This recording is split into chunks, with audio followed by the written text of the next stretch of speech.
미국에 이어 국정원도 러시아에 파병된 북한군의 참전 사실을 공식 확인했습니다. 우크라이나 지원 방식 등 우리 정부의 대응 방안 검토가 본격화할 거란 전망입니다. 윤석열 대통령이 에이펙 정상회의에 참석하기 위해 오늘 출국합니다. 현지 시각으로 15일 페루에서 한미일 3국 정상회담을 열기로 했습니다. 박형욱 대한의학회 부회장이 의사협회 비대위원장에 선출됐습니다. 여야 의정 협의체 참여 등 의정 갈등 돌파구가 마련될지 주목됩니다. 2025학년도 대학 수학능력시험이 오늘 전국 1,200여 개 고사장에서 치러집니다. 수능 한파 없이 포근하겠지만 일교차는 10도 이상 크게 나겠습니다. 공천 개입 의혹의 핵심 인물인 명태균 씨와 김영선 전 의원의 구속 전 피의자 신문이 오늘 열립니다. 핵심 쟁점은 증거인멸 우려가 될 것으로 보이는데 구속 여부는 이르면 오늘 밤 늦게 결정됩니다. 법원이 이재명 민주당 대표의 공직선거법 위반 선고를 생중계하지 않기로 한 가운데 내일 첫 1심 선고가 나옵니다. 법인카드 유용 혐의로 기소된 김혜경 씨에 대한 1심 선고는 오늘 이뤄집니다. 시청자 여러분 안녕하십니까? 11월 14일 목요일 뉴스타트 1부 시작합니다. 러시아에 파병된 북한군이 전투에 참여하고 있다고 국가정보원이 밝혔습니다. 네, 우리 정부의 우크라이나 지원 방식에 변화가 있을지 주목됩니다. 첫 소식 이종원 기자입니다. 국가정보원이 러시아에 파병된 북한군이 이미 전투에 참여 중인 것으로 평가하고 있다고 밝혔습니다. 미 국무부가 러시아 쿠르스크로 이동한 북한 병사들이 우크라이나군을 상대로 전투에 참여하기 시작한 것을 확인했다고 밝힌 지 하루도 안 돼 우리 정부도 북한군 참전 개시를 공식 발표한 겁니다. 국정원은 북한군이 지난 2주 동안 쿠르스크 지역으로 이동해 전장의 배치를 완료한 것을 파악하고 이후 동향을 면밀하게 감시해온 것으로 알려졌습니다. 추가적인 첩보와 정보를 수집해 분석하고 있다고도 설명했습니다. 푸틴 러시아 대통령에 이어 지난 11일 김정은 북한 국무위원장이 전쟁 시 지원을 명문화한 북로조약 비준 절차를 완료한 직후 전투 참여가 본격화한 것으로 보입니다. 이에 따라 양측이 이미 비준서 교환도 마무리하고 북로조약의 효력이 발생했을 수 있다는 분석도 나옵니다. 국정원의 공식 발표 직전까지 우리 정부는 북한군의 전투 참여 여부에 대해 신중한 입장을 보여왔습니다. 미 국무부의 공식 확인이 나온 당일 오전까지도 국방부는 실제 가능성을 염두에 두고 예의주시하고 있다는 입장만 밝혔습니다. 북한군의 참전이 확인됨에 따라 우크라이나에 대한 우리 정부의 무기 지원 등 대응 방식에 변화가 있을지 주목됩니다. 앞서 외교부 당국자는 북러 간 군사협력의 진전 추이에 따라 단계별로 국제사회와 함께 필요한 조치를 취해 나갈 것이라고 말했습니다. YTN 이정원입니다. 러시아가 쿠르스크 탈환을 위해 북한군을 동원해 총력전에 돌입한 가운데 나토도 북한군의 참전을 공식 확인했습니다. 토니 블링컨 미 국무장관은 전투에 투입된 북한군에 대해 단호한 대응을 경고했습니다. 정유신 기자의 보도입니다. 우크라이나군이 최근 공개한 쿠르스크 지역 전투 영상입니다. 드론 공습으로 파괴된 러시아 탱크에서 병사들이 기어서 빠져나옵니다. 우크라이나군은 쿠르스크에서 상당수의 전차와 장갑차를 파괴했고 하루 1,000명이 넘는 러시아군 전사자가 나오고 있다고 주장했습니다. 러시아도 12일 300명이 넘는 우크라이나군이 전사했다고 맞섰습니다.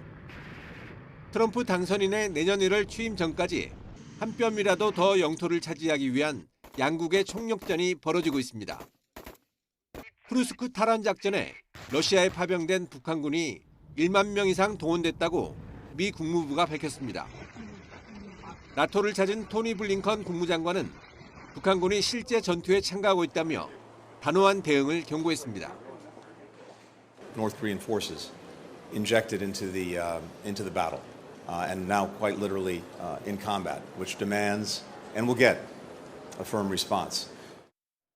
다만 블링컨 장관은 구체적인 대응 방법에 대해선 언급하지 않았습니다.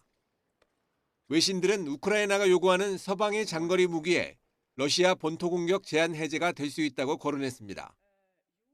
블링컨 장관은 또 파트너국들이 더 강력하게 지원하기를 기대하고 있다고 언급해 한국 등의 추가 지원을 요구할 가능성도 내비쳤습니다. 나토도 북한군 전투 참여를 공식 확인하면서 미국은 물론 아태 지역에도 위협이 될 것이라고 언급했습니다. War has taken a dangerous new turn with North Korean troops now being deployed to Russia. And this is not for free. Putin, our friend in Moscow, he is paying for this. 러시아군은 지난 8월 말 이후 처음으로 우크라이나 수도 키이우를 겨냥해 순항과 탄도미사일 공습에 나서며 연일 공세 수위를 높이고 있습니다. 러시아는 우크라이나 특별군사작전이 신속하고 전격적으로 진행 중이라면서도 북한군의 참전에 대해선 언급하지 않고 있습니다. YTN 정신입니다. 윤석열 대통령이 페루에서 열리는 APEC, 아시아태평양 경제협력체 정상회의 참석을 계기로 한미일 정상회의를 엽니다. 15개월 만에 한미일 정상회담인데요. 이와 별개로 한일 한중 정상회담과 함께 트럼프 당선인과의 회동도 추진됩니다. 조용성 기자입니다. 윤석열 대통령이 오늘 APEC 정상회의가 열리는 페루 수도 리마로 출국합니다. 지난달 초 동남아 3국 순방에 이어 5박 8일간의 남미 순방길에 나서는 겁니다. 특히 페루 APEC 정상회의를 계기로 한미일 정상회의가 열립니다. 지난해 8월 캠프 데이비드 정상회의 이후 15개월 만이자 일본 이시바 총리가 함께하는 첫 정상회의입니다. 바이든 미국 대통령이 임기를 마치기 전 한미일 회담 개최 약속이 성사되면서 미국에서 이뤄질 것으로 전망된 별도의 3자 회담은 열리지 않을 예정입니다. 한미일 협력 체계를 제도적으로 정착시켜 나가면서 인태 지역의 평화와 번영을 증진하기 위한 3국 공조 또한 심화시켜 나갈 것입니다. 이와 함께 한일 한중을 비롯한 정상회담이 잇따를 것으로 보입니다. 윤 대통령이 트럼프 당선인과 만날 가능성은 현실적으로 높지 않을 거로 전망되는 가운데 대통령실은 긴밀하게 소통을 이어가고 있습니다. 윤 대통령은 포괄적 전략 동반자 관계를 맺은 국가이자 광물자원 부국인 페루를 비롯해 중남미 국가들과 양자회담으로 실질적인 협력 성과를 내길 기대하고 있습니다. 대통령실은 이번 남미 순방의 의미로 글로벌 중추국가로서 책임 외교 구현과 규범 기반 국제질서 수호를 위한 국제연대 강화, 중남미로 외교 지평과 실질 협력 확대 등 3가지를 꼽았습니다. 이를 위해 윤 대통령은 권익 증진과 포용, 성장을 주제로 한 APEC 정상회의에 참석해 자유롭고 안정적인 무역 투자 환경을 조성하는 데 앞장서겠다고 강조할 계획입니다. 이후 브라질 리우데자네이루로 이동해 3년 연속 G20 정상회의에 참석해 기아와 빈곤 퇴치를 위한 인도적 지원 공약을 발표하고 국제사회의 동참을 촉구할 예정입니다. YTN 조용성입니다.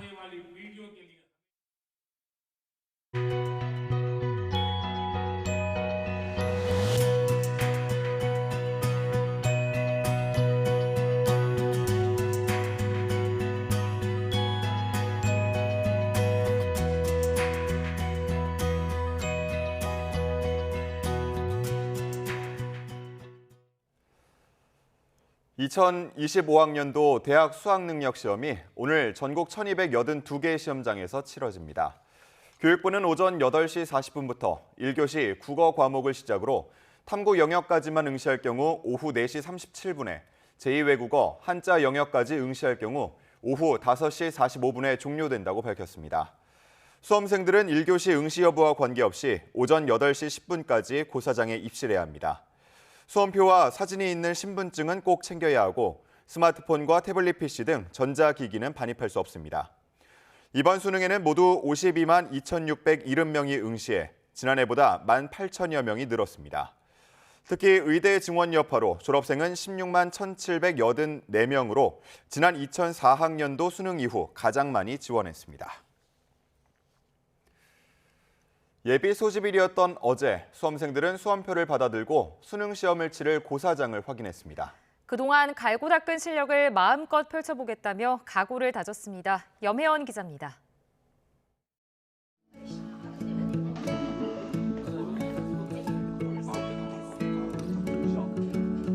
긴장 어린 얼굴로 수능 시험 주의사항을 듣는 학생들.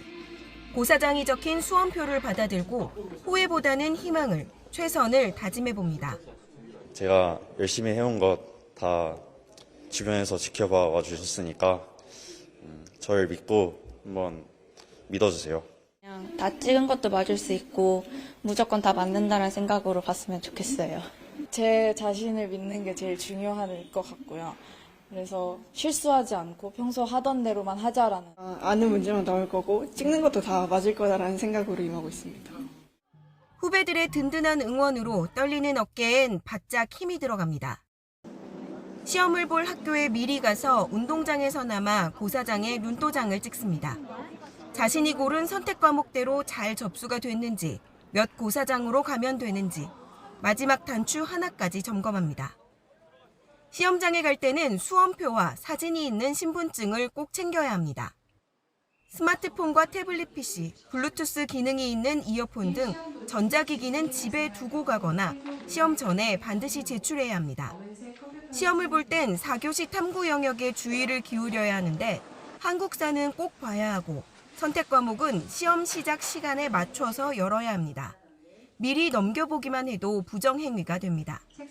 입실 완료는 오전 8시 10분까지. 혹시라도 학생들이 늦어서 고사당에 들어가지 못할까 각 지역의 경찰과 모범 운전자들까지 만반의 준비를 갖췄습니다. YTN 염혜원입니다.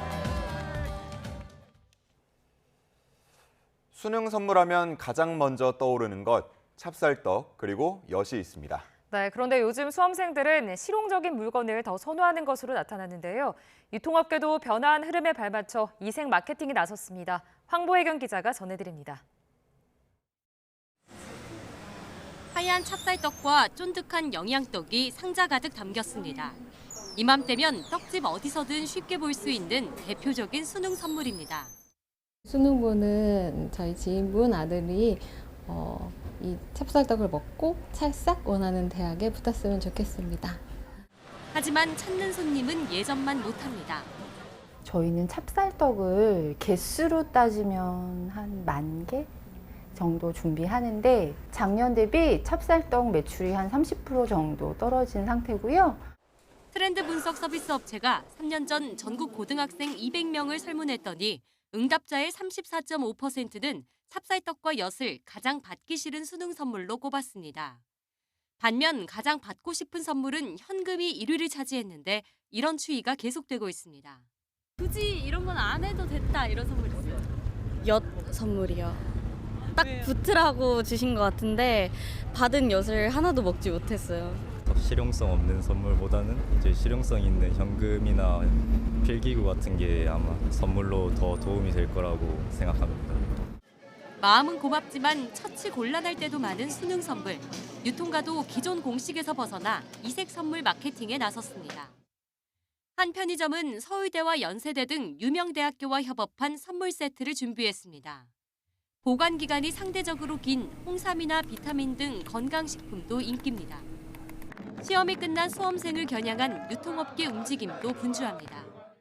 수험생이 뷔페를 이용할 경우 동반 1인에게 무료 식사권을 주는 호텔부터 연말까지 수험생은 최대 70% 할인하는 놀이공원 행사도 있습니다.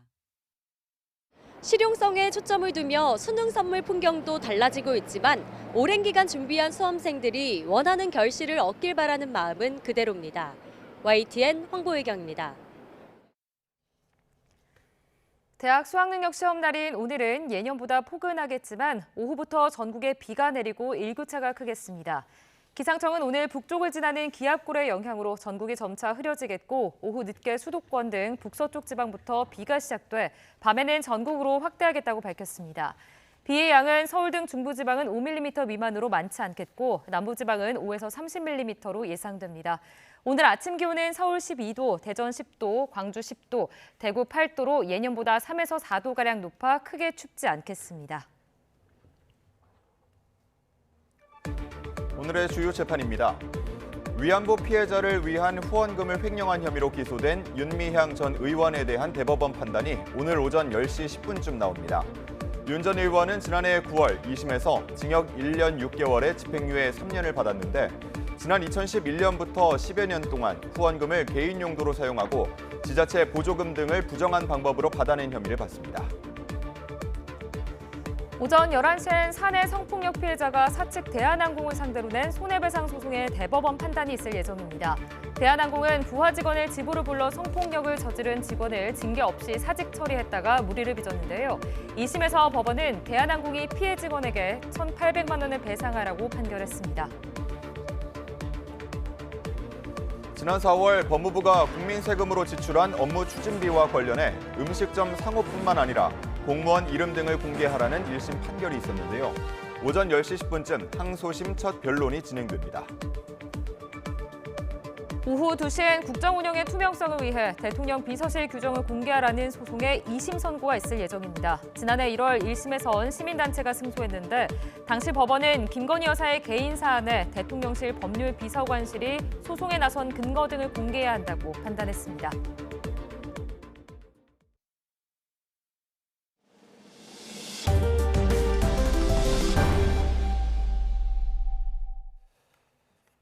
대한의사협회가 박형욱 대한의학회 부회장을 신임 비상대책위원장으로 선출했습니다.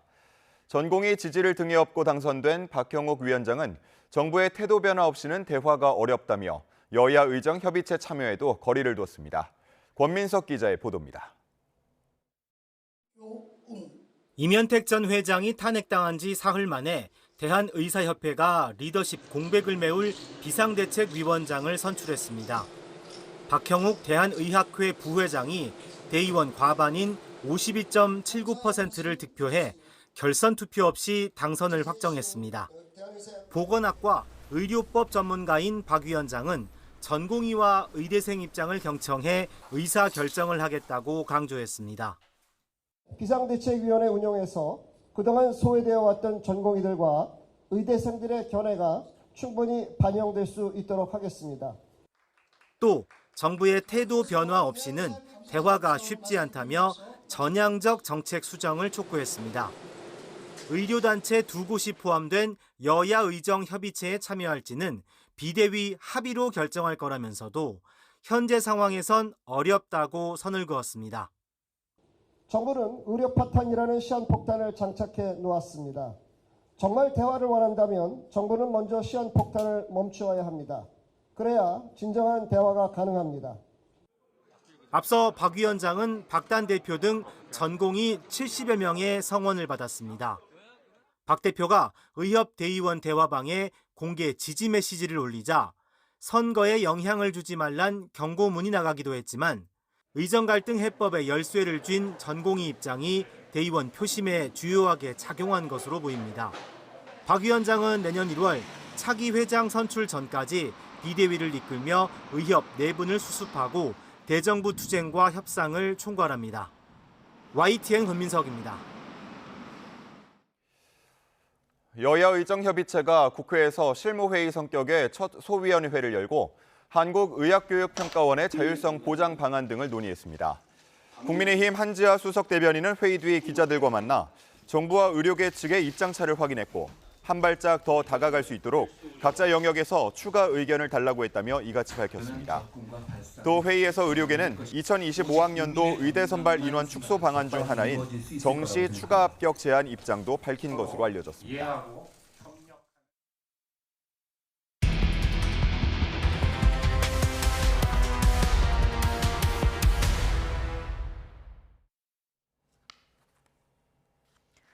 네, YTN은 서민들의 삶을 벼랑 끝으로 내모는 악랄한 불법 추심의 실태를 연속 보도하고 있는데요. 오늘은 마치 범죄 조직처럼 온라인 단체 대화방을 만든 뒤 피해자들의 정보를 공유하고 소액 급전 대출자들을 노리는 불법 추심 행태를 고발합니다. 부장원 기자입니다. 참가자만 800명이 넘는 텔레그램 채팅방입니다. 조회를 부탁한다는 말과 함께 누군가의 이름과 생년, 거주 지역, 전화번호 등이 좌르르 올라옵니다. 그런데 채 1분도 안 돼 실시간으로 답장이 달립니다. YTN이 확보한 불법 대부업자들의 채무자 정보방입니다. 한 군데서 돈을 빌리게 되면 그 사람의 이제 정보가 그 한 사람한테 있지 않습니까? 그 정보를 또 다른 사람들한테 팔고 해서 이제 돈을 빌려줬거나 못 갚은 이력이 있는지 등 민감한 개인정보를 무차별적으로 유포하면서 불법 추심에 활용해온 겁니다. 이런 채무자 정보방은 취재진이 확인한 곳만 3곳, 참가자만 수백 명에 달했고 까다로운 인증을 거쳐 운영됐습니다. 특히 빚을 못 갚은 채무자의 민감한 사진 등도 여기저기 공유됐습니다. 신분증 사진을 받으니까 그걸 보면서 저희들끼리 이제 아오 하면서 사채업자들은 이렇게 정보를 나누며 소액 급전대출자들을 주요 목표물로 삼았습니다. 취재진이 만난 회사원 A씨도 단돈 20만 원 때문에 악몽이 시작됐습니다. 돈을 빌리려 중개업체에 개인정보를 넘겼고 이게 순식간에 퍼지며 사채업자들의 전화와 메시지가 쇄도했습니다. 진짜 엄청 수많은 사람들한테 연락이 오는 거예요. 자기들이 돈 빌려주겠다. 전화나 카카오톡이나 문자나 이렇게 다 방면 엄청 많이 옵니다. 이후 한 사채업자에게 대출을 받은 돈은 연 수천 %의 금리에 수천만 원으로 불어났고 A씨 가족과 직장 상사, 동료들을 상대로 무차별적인 협박이 이어졌습니다. 학생들 다리를 뭐 찢고 걸려가지고 합의금을 빌리고 못 갚는 사람이다. 채무자 입장에서는 잘 죽는 게 낫죠. 경찰에 신고하면 잠깐 잠잠해졌지만 한두 달 뒤 다시 빚독촉이 시작됐고 A씨 개인정보는 끊임없이 돌고 돌면서 또 다른 사채업자들의 유혹이 계속됐습니다. 일주일 뒤에 이 돈 줄 수 있을 거라는 자기의 좀 자신감 때문에 했다가 못 나오죠. 연체 하루 지키는 순간 아마 쭉 빠진다고 생각하면 돼요. 금융당국은 불법 대화방에서 이뤄지는 채무자 정보 유출에 대해 수사를 의뢰했지만 불법 사채업자들은 아랑곳 않고 있습니다. YTN 부장원입니다. 김병환 금융위원장은 최근 어린 딸을 키우던 30대 싱글맘이 사채업자의 불법 추심에 시달리다 극단적인 선택을 한 것과 관련해 불법 사금융에 강력히 대응하겠다고 밝혔습니다. 김 위원장은 간부 간담회를 열고 불법 사금융을 뿌리 뽑고 실효성 있는 서민금융 공급이 이뤄지도록 정책과 제도를 조속히 개선해 나가겠다고 강조했습니다.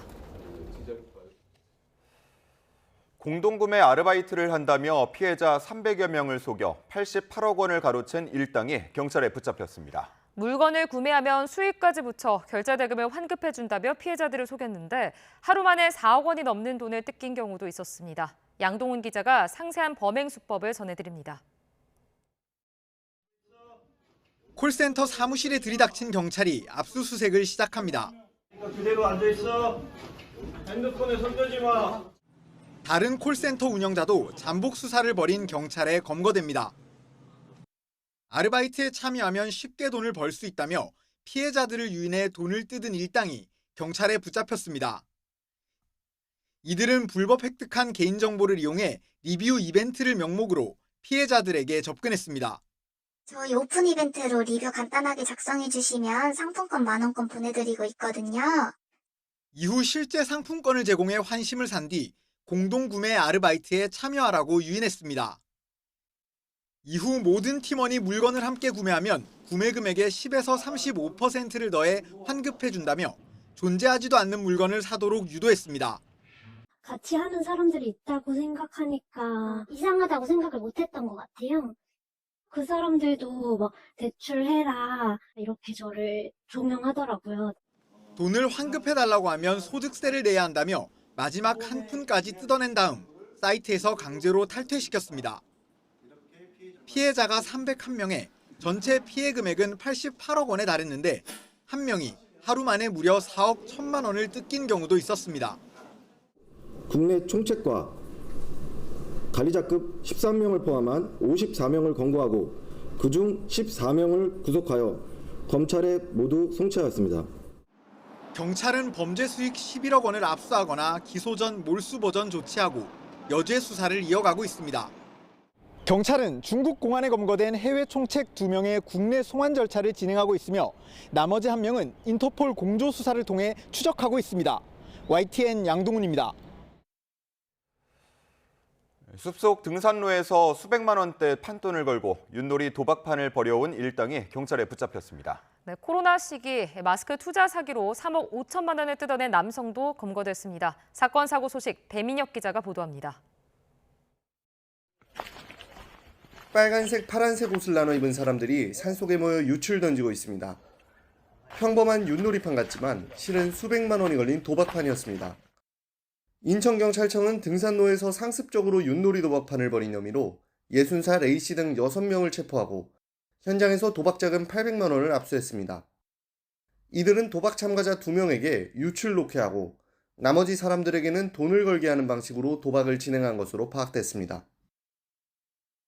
남성 한 명이 필사적으로 도망치고 경찰관들이 뒤를 쫓습니다. 달아나는 사람은 코로나19 유행 당시 마스크 공장에 투자하라고 속여 지인들에게 3억 5천만 원을 뜯어낸 A씨입니다. A씨는 경찰에게 남의 신분증을 내밀며 신원을 숨겨온 것으로 조사됐습니다. 화물차에서 시뻘건 불길과 연기가 치솟고 소방관이 연신 물을 뿌립니다. 호남고속도로 북대전 나들목 인근을 달리던 1톤 화물차가 앞서가던 승용차를 들이받은 뒤 불이 났는데 다행히 다친 사람은 없었습니다. 배우 박상민 씨가 굳은 표정으로 법원에 들어섭니다. 지난해 술에 취한 채 차를 몰고 집으로 가다가 골목길에 차를 세운 뒤 잠든 혐의로 재판에 넘겨졌고 당시 혈중 알코올 농도는 면허 취소 수치에 해당했던 것으로 파악됐습니다. 박 씨는 지난 1997년, 2011년에 이어 지난해 세 번째로 음주운전 혐의로 경찰에 붙잡혔는데 1심 재판부는 박 씨에게 징역 6개월에 집행유예 2년을 선고했습니다. YTN 배민혁입니다. 오늘 새벽 2시 10분쯤 충남 아산시 모종동에 있는 아파트 단지 지하 주차장에 세워져 있던 벤츠 전기차에서 불이 났습니다. 이 불로 다친 사람은 없었지만 관리사무소 측의 안내방송을 들은 790여 가구가 새벽 시간 긴급히 집 밖으로 몸을 피해야 했습니다. 대피한 입주민은 YTN에 천둥 같은 폭발음이 들렸다고 전하기도 했는데 다른 차량에는 피해가 없었던 것으로 파악됐습니다. 혼자 사는 여성 집에 집주인인 척 들어가 성폭행을 시도한 20대 남성이 검찰 수사를 받게 됐습니다. 부산 남부경찰서는 성폭력 처벌법 위반 혐의로 A씨를 구속한 채 검찰에 넘겼습니다. A씨는 지난 3일 밤 혼자 사는 여성을 뒤따라가다가 집주인인 척 문을 열어달라고 한 뒤 성폭행을 하려 한 혐의를 받습니다. 어제 오후 5시쯤 제주 서귀포시 보목동 바닷가에서 물질을 하던 70대 해녀 A씨가 보이지 않는다는 신고가 소방당국에 접수됐습니다. 해경과 소방당국은 30여 분 만에 서귀포항 근처에서 심정지 상태인 A씨를 발견해 병원으로 옮겼지만 끝내 숨졌습니다. 최근 경기도 수원과 의왕에서 사슴이 사람을 들이받는 등 피해가 난 데 이어 전북 군산에서도 사슴이 돌아다니는 모습이 포착됐습니다. 어제 오후 1시 20분부터 약 1시간 동안 군산시 은파저수지 물속에 뿔이 자란 사슴이 있다는 주민 신고가 2건 접수됐습니다. 군산에서는 지난 5월 나운동 한 농장에서 사슴 4마리가 탈출해 2마리가 돌아오지 않고 있습니다.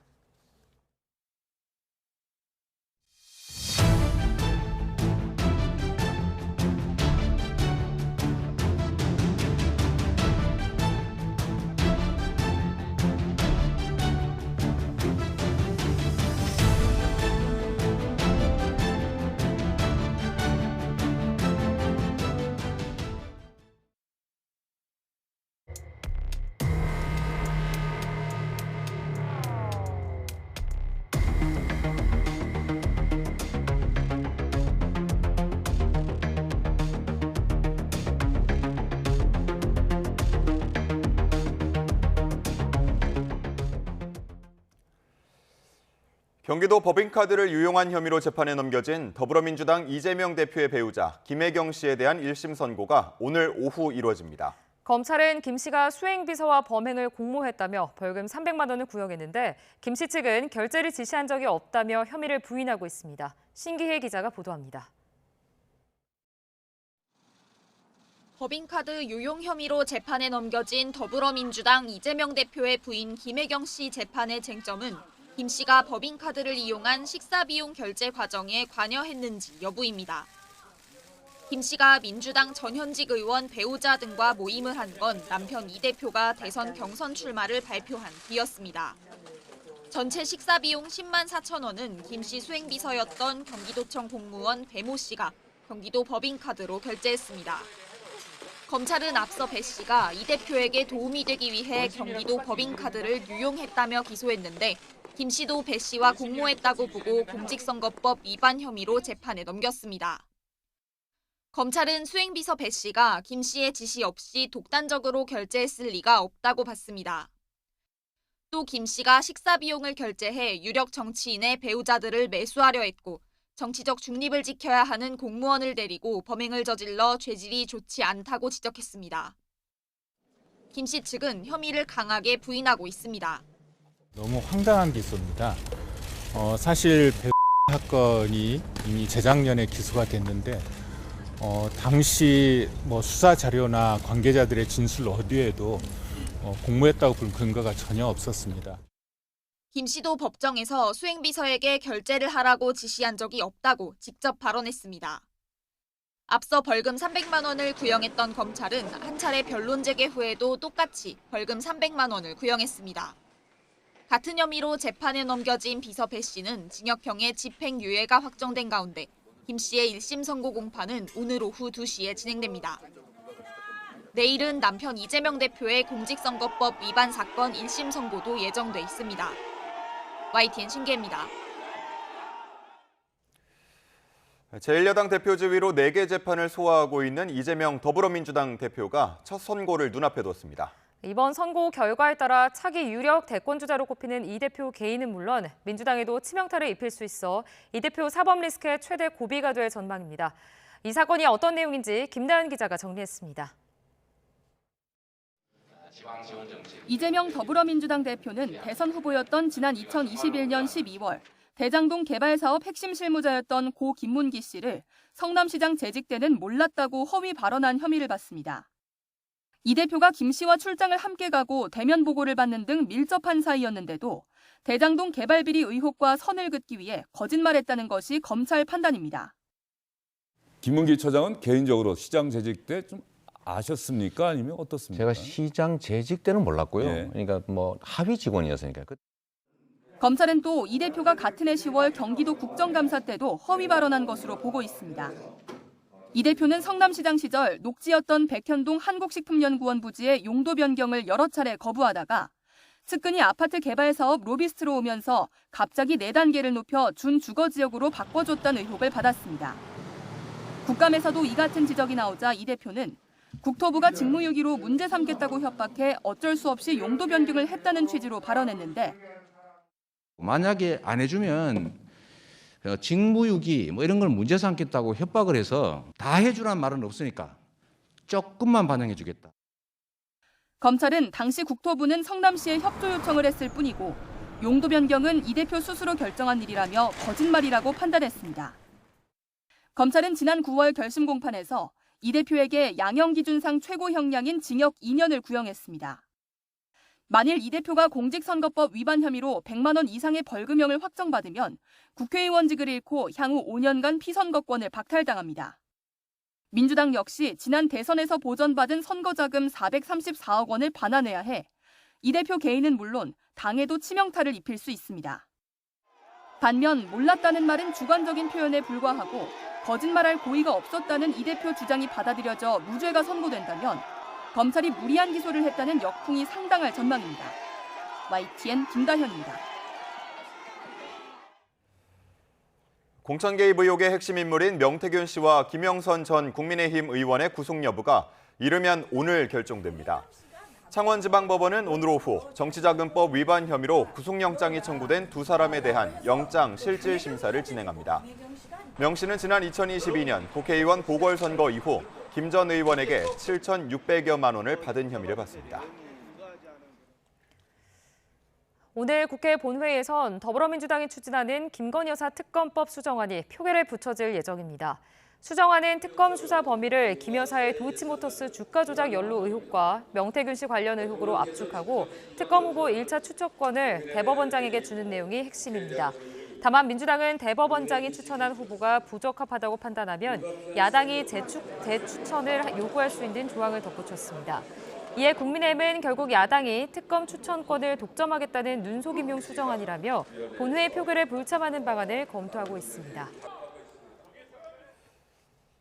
더불어민주당이 오늘 김건희 여사 특검법 본회의 처리를 앞두고 국민의힘을 향해 거듭 특검 수정안 수용을 촉구하며 압박 수위를 높였습니다. 국민의힘은 수정된 특검 법안 역시 눈속임만 있을 뿐 변한 게 없다며 단일 대우를 자신하고 있습니다. 박정현 기자입니다. 민주당은 국민의힘이 명분이나 논리도 없이 특검을 비난만 하며 생떼를 쓰고 있다고 비판했습니다. 특검 수정안은 여당이 문제 삼았던 내용을 대폭 반영했다는 점을 재차 부각하며 이번에도 민심을 거역한다면 다음 기회는 없을 거라고 경고했습니다. 차라리 솔직하게 우리는 김건희 여사에게 충성해야 해서 특검법을 무조건 반대한다라고 말하면 이해라도 하겠습니다. 국민의힘이 자체 특검을 내놓으면 협의에 나설 용의도 있다며 야당 비토권 삭제를 포함한 추가 협상의 여지도 배제하지 않았습니다. 민주당 등 야당 의원 41명 이름을 내건 대통령 탄핵 국회의원 연대를 출범시키며 공세 수위를 끌어올렸습니다. 국민의힘은 수정안 역시 눈속임에 지나지 않는다며 특검 반대에 결의를 다지는 모습입니다. 민주당이 연일 명태균 씨 관련 추가 의혹을 띄우는 것을 두고도 특검보다 검찰 수사가 먼저란 건 당의 일관된 논리란 점을 강조했습니다. 지금 명태균 수사 지금 한창 진행 중 아닙니까? 네, 그렇죠. 내일 모레 이제 구속영장 실질심사 있지 않습니까? 예. 한창 진행 중인데 이거를 특검을 하자? 말이 안 되는 거죠. 이재명 대표 1심 선고가 임박하자 개파를 불문하고 야당 공격에 뜻을 모은 셈인데 야당의 특검 공세가 되레 여당 단일 대우의 계기가 됐다는 분석도 나옵니다. 여당은 특검 표결 불참도 검토하고 있는데 다만 야당이 절대다수 의석을 가진 만큼 특검은 큰 이변 없이 가결될 거로 보입니다. 사실 더 큰 관심은 대통령 제2요구권 행사 뒤 특검법 재표결이 이뤄질 거로 예상되는 오는 28일 여당에서 얼만큼의 이탈표가 나오느냐입니다. 이른바 명태균 의혹이 계속 제기되는 상황인 만큼 당내에선 현재의 단일 대우 기조가 언제든 깨질지 모른다는 불안감도 동시에 읽힙니다. YTN 박정현입니다. 국민의힘은 오늘 의원총회를 열고 특별감찰관 추진 여부를 최종적으로 결정합니다. 추경호 원내대표는 본회의 직전 의원총회를 소집했는데 찬반 표견 대신 특별감찰관 후보 추천을 추진하되 민주당과 협상하겠다는 방향으로 결론을 낼 거란 전망이 유력합니다. 앞서 한동훈 대표는 김건희 여사 논란을 해소하기 위해 특별감찰관 임명을 주장해왔는데 그동안 특별감찰관 후보 추천과 북한인권재단 이사 문제가 연계되면서 임명이 이루어지지 않았습니다. 국민의힘은 한동훈 대표와 그의 가족이 당원 게시판에 윤석열 대통령 비방글을 올렸다고 주장하는 한 유튜버를 두고 내용을 바로잡지 않으면 고발하겠다고 예고했습니다.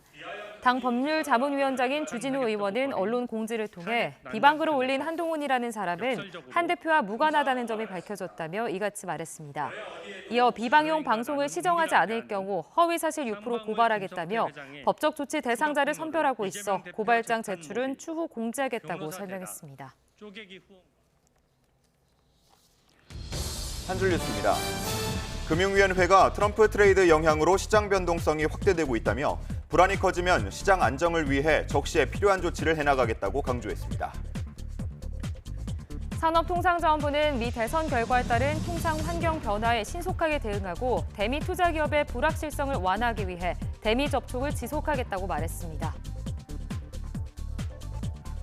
국세청이 내일부터 근로자들의 연말정산 결과를 가늠할 수 있는 미리 보기 서비스를 제공합니다. 지난달 한국은행이 기준금리를 낮추고 시장금리도 전반적으로 떨어지자 은행들이 예적금 금리를 잇따라 내리고 있습니다. 하지만 대출금리는 높은 수준이 유지되면서 은행 예대금리 차만 커지고 있습니다. 유상임 과학기술정보통신부 장관이 통신 3사 대표들과 취임 후 첫 간담회를 열고 불합리한 요금제와 불법 스팸 문제를 서둘러 해결해야 한다고 말했습니다. 이른바 상품권 깡으로 마련한 현금으로 의사들을 접대한 제1약품에 공정거래위원회의 시정명령과 함께 과징금 3억 원이 부과됩니다. CJ 대한통운이 내년부터 주 7일 배송을 추진하겠다고 밝힌 가운데 택배 노동자들은 추가 인력 투입 없이는 불가능하다며 과로 우려를 제기했습니다. 최윤범 고려여행 회장의 일반 공무 유상증자 계획을 철회하고 이른 시일 안에 이사회 의장직을 내려놓겠다며 공개 사과했습니다. 지금까지 한 줄 뉴스였습니다. 소매 판매 부진 등의 영향으로 지난달 도소매업 취업자가 3년 3개월 만에 가장 큰 폭으로 줄었고 건설업도 6개월째 뒷걸음질 쳤습니다. 일도 구직 활동도 하지 않는 쉬었음 인구는 또 최대를 기록했습니다. 보도에 오인석 기자입니다. 지난달 취업자 수는 1년 전 같은 달보다 8만 3천 명 증가에 그쳤습니다. 지난 5월 8만 명 이후 가장 작은 증가폭으로 넉 달 만에 10만 명 아래로 떨어졌습니다. 내수와 밀접한 도소매업과 건설업 고용이 큰 폭으로 감소했습니다. 도소매업은 14만 8천 명이 줄었는데 3년 3개월 만에 최대폭 감소입니다. 의류와 통신기기, 자동차 부품 판매가 줄며 8개월째 마이너스가 계속됐습니다. 소매 판매가 부진한 데다 무인화와 온라인 전환, 점포 대형화 등 구조적 요인이 영향을 미친 것으로 분석됩니다. 인터넷 쇼핑이라든가 전자상거래 무인 사업장 셀프 개선 이런 부분들이 증가하고 있는 상황이기 때문에 도소매 쪽은 한 1년 정도 잠깐 약간 횡보를 하는 상황은 있었지만 지속적으로 감소하고 있는 산업군에 해당이 되고요. 건설 수주가 줄며 건설업 일자리는 9만 3천 명이 감소했습니다. 건설업은 6개월째 취업자가 뒷걸음질 쳤습니다. 제조업도 3만 3천 명 줄며 4개월째 고용이 감소했고 농림어업도 6만 7천 명 줄었습니다. 반면 보건복지업과 교육서비스업, 숙박, 음식업은 고용이 증가했습니다. 연령대별로는 고령층이 고용시장을 견인하고 청년층에서는 감소하는 추세가 이어졌습니다. 60세 이상 취업자는 25만 7천 명 늘어난 반면 20대는 17만 5천 명이 줄었습니다. 일도 구직 활동도 하지 않는 쉬었음 인구는 244만 5천 명으로 20만 7천 명 증가했습니다. 쉬었음은 10월 기준으로 역대 최대치를 기록했습니다. 정부는 건설업과 자영업, 청년 등 고용 취약계층의 어려움이 지속되고 있다며 민간 부문 일자리 창출을 위해 3차 투자 활성화 대책을 연내 마련하겠다고 밝혔습니다. 11월과 12월에는 민간 소비 여건 개선과 기조 효과 등으로 고용 증가 폭이 확대될 것으로 전망했습니다. YTN 오인성입니다. 미 대선에서 도널드 트럼프 당선인의 승리 영향으로 비트코인이 9만 3천 달러 선도 넘어섰습니다. 미 코인베이스에서 미 동부 시각으로 13일 오전 11시 20분 기준 비트코인의 개당 가격은 24시간 전보다 7.27% 오른 9만 3,482달러에 거래됐습니다. 이미 시가총액 규모에서는 1조 7천억 달러로 은과 국내 증시를 앞질렀고 트럼프가 대선 레이스 때 약속대로 가상화폐 규제를 완화하면 규모가 더 커질 거라는 전망이 나오고 있습니다. 도널드 트럼프 미 대통령 당선인이 현지 시간 13일 워싱턴 DC 백악관에서 조 바이든 대통령을 만나 정권 인수 방안을 논의했습니다. 지난 2021년 대통령 퇴임 이후 3년 10개월 만에 백악관의 대통령 집무실인 오벌 오피스를 찾은 트럼프 당선인은 바이든 대통령과 만나 악수를 나눈 뒤 대화를 이어갔습니다. 바이든 대통령은 트럼프 당선인의 대선 승리를 축하한 뒤 순조로운 정권 이양을 기대하고 최선을 다해 돕겠다면서 그 가운데 일부에 대해 대화할 기회를 가질 것이라고 말했습니다. 트럼프 미국 대통령 당선인이 정적들에 대한 보복과 응징을 예고해온 가운데 재거 1순위로 꼽혔던 스미스 특별검사가 자진 사임하기로 했다고 미 언론들이 전했습니다. 성추문 입막음 재판도 연기되는 등 트럼프 당선인은 취임 전에 사실상 사건 종결로 사법 리스크에서 벗어날 것으로 보입니다. 김잔디 기자의 보도입니다. 도널드 트럼프 미국 대통령 당선인을 기소했던 잭 스미스 특별검사가 조만간 자진 사임할 것으로 보인다고 뉴욕타임스 등 미 언론들이 보도했습니다.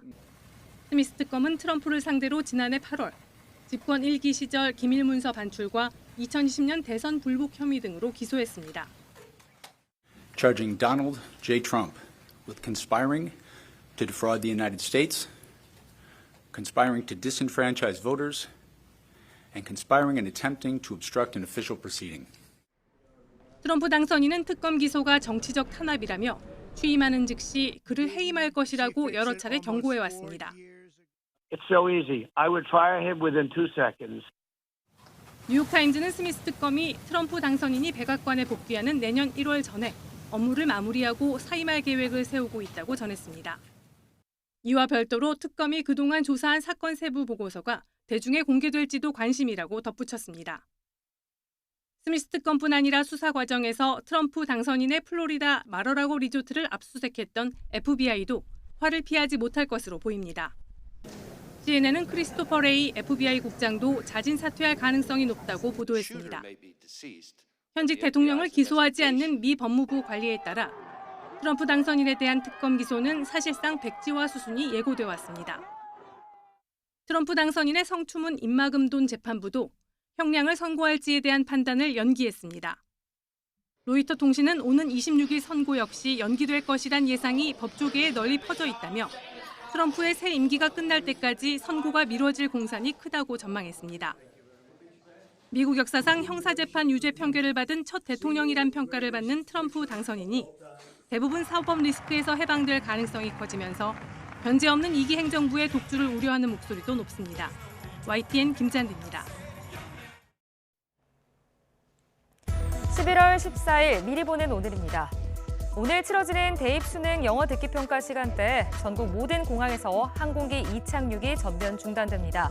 영어 듣기 평가가 이뤄지는 오후 1시 5분부터 40분까지 35분 동안은 긴급 항공기를 제외한 국적기, 외국 항공기, 군용기 등의 이착륙이 금지되고 비행 중인 항공기는 3km 이상 상공에서 대기하게 됩니다. 수능이 끝나면 수험생들이 즐길 수 있는 문화 행사도 많을 텐데요. 롯데시네마는 오늘부터 26일까지 수험생과 청소년 3만 명에게 영화를 7,000원에 볼 수 있는 관람권을 지급하는 청소년 틴틴 윅스 이벤트를 진행한다고 밝혔습니다. 자영업자들의 배달 수수료 부담을 낮추기 위한 상생협의체가 오늘 한 차례 더 합의를 시도합니다. 배달 플랫폼 입점업체 상생협의체는 오늘 오후 정부 서울청사에서 지난 11일 제출받은 배달의 민족과 쿠팡이츠의 중개 수수료 인하 방안을 놓고 막판 합의를 시도합니다. 코리아 세일 페스타에 맞춰 롯데마트와 홈플러스는 오늘부터, 이마트는 내일부터 다양한 먹거리와 김장재료 할인 행사를 시작합니다. 현대, 신세계, 롯데백화점은 내일부터 다음 달 1일까지 정기 세일에 돌입해 최대 60% 할인 판매를 진행할 예정입니다. 지금까지 미리 보는 오늘이었습니다. 배구 여제 김연경 선수는 오직 우승컵을 들기 위해 자신의 마지막 시즌을 미루기까지 했는데요. 36살의 나이를 잊기라도 한 듯 최고의 활약을 펼치면서 소속팀 흥국생명의 개막 6연승을 이끌었습니다. 김영수 기자가 보도합니다. 김연경이 접전을 이어가던 2세트 막판 결정적인 득점을 올리며 환호합니다.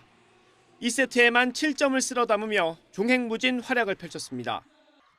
숨막히는 접전이 이어지던 마지막 5세트에서도 주인공은 김연경이었습니다. 9대9에서 오픈 공격으로 리드를 잡은 흥국생명은 내리 3점을 뽑아내며 승기를 가져왔습니다.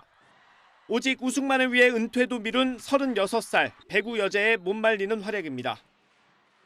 김연경은 시즌 초반 공격 성공률부터 오픈 공격, 퀵 오픈까지 3개 부문에서 1위에 올랐습니다. 모두 외국인 선수를 앞지르는 성적입니다. 공수를 오가며 활약한 김연경 덕에 흥국생명은 개막 6연승을 달렸고 김연경은 통산 12번째 라운드 MVP에 선정됐습니다. 마지막 경기를 고민할 나이, 체력적인 부담에도 1라운드 6경기, 23세트를 모두 소화한 성과입니다. 체력 안 빼고 뭐고 승리가 중요하다고 생각하기 때문에 승리를 할 수 있도록 노력해야 되고 또 승리뿐만 아니고 승점 관리도 앞으로 잘 해서 남은 라운드 잘 마칠 수 있도록 하겠습니다. 김연경은 국내로 복귀한 뒤 매 시즌 챔피언 결정전 무대를 밟았지만 우승컵을 들어올리지 못했습니다. 배구장 밖에서도 적극적으로 팬을 만나며 어느 때보다 바쁜 여름을 보내면서도 다시 운동화 끈을 조여맸던 이유입니다. 비시즌에 참 많은 것들을 많이 하기도 했고 또 그러면서도 뭐 훈련 등한시하지 않고 뭐 열심히 훈련했고요. 뭐 들어와서는 이제 배구에 완전 집중해서 은퇴까지 놓치며 우승에 대한 갈증을 드러냈던 36살 배구 여제가 올 시즌 마지막 퍼즐을 맞출 수 있을지 주목됩니다. YTN 김영수입니다. 이기흥 대한체육회장이 국무조정실이 발표한 자신의 각종 비위 혐의에 대해 1%도 동의할 수 없다고 반박했습니다. 이 회장은 스위스 로잔에서 열린 IOC 행사를 마치고 인천공항 입국장에서 취재진을 만나 직원 부정 채용과 금품 수수, 횡령과 배임 등 제기된 혐의에 대해 20분 넘게 적극적으로 해명했습니다. 특히 딸 친구를 진천선수촌 훈련기획관으로 뽑았다는 국무조정실 발표에 대해선 월급 200만 원에 숙식해야 하는 사감 자리에 국가대표를 뽑을 수 없어서 자격 요건을 완화하고 급여를 현실화하라고 말했을 뿐 진을 추천한 게 전혀 아니라고 부인했습니다. 이기흥 회장은 또 삼선 도전 여부를 묻는 말에는 구성원들과 논의해 결정해서 조만간 자리를 만들겠다고 말했습니다. 이 회장의 주요 발언 직접 들어보겠습니다. 저는 1%도 동의를 못합니다. 채용 비리에 대해서도 전혀 저하고 관계 없습니다. 뭐 우리 아이하고 지금 연결시는 전혀 아니고 저도 모르는 사이고 지방에도 좀 돌고 체인들도 좀 만나보고 아까 말씀드린 우리 역대 회장님들 좀 만나보고 그래서 제 거취로 이제 결정을 할 겁니다. 바로 해죠. 그렇게 알고 계세요. 수능일인 오늘 고사장으로 향하는 길, 짙은 안개를 조심해야겠습니다. 오전까지 남부 내륙을 중심으로 가시거리가 200m 안팎까지 바짝 좁혀지겠는데요. 수험생을 태운 차량은 평소보다 서둘러 나와 서행하시기 바랍니다. 또 인천은 오전까지 공기가 탁한 곳이 있어 참고하셔야겠습니다. 오늘 수능 한파는 없지만 일교차가 크게 벌어지겠습니다. 현재 서울 기온은 13.4도로 어제 같은 시각보다 4도가량 높게 출발하고 있는데요. 낮 동안에는 기온이 오름세를 보이겠고 점심시간에는 18도까지 올라 포근함이 감돌겠습니다. 지역에 따라 우산도 필요하겠습니다. 늦은 오후에 서쪽 지방을 시작으로 밤에는 전국에 비가 내리겠는데요. 내륙에 예상되는 비의 양은 5에서 10mm 정도가 되겠습니다. 비는 내일 오전이면 대부분 그치겠습니다. 자세한 지역별 기온 살펴보겠습니다. 현재 서울 기온은 13.4도, 청주 12.5도, 부산 14.4도로 어제보다 쌀쌀함이 덜합니다. 한낮에는 예년 기온을 4에서 6도가량 크게 웃돌겠는데요. 오늘 낮 기온은 서울 18도, 광주 20도, 대구 19도까지 오르겠습니다. 날씨였습니다. 이상으로 뉴스타트 1부 마칩니다. 잠시 후 2부가 이어집니다. 시청해주신 여러분 고맙습니다.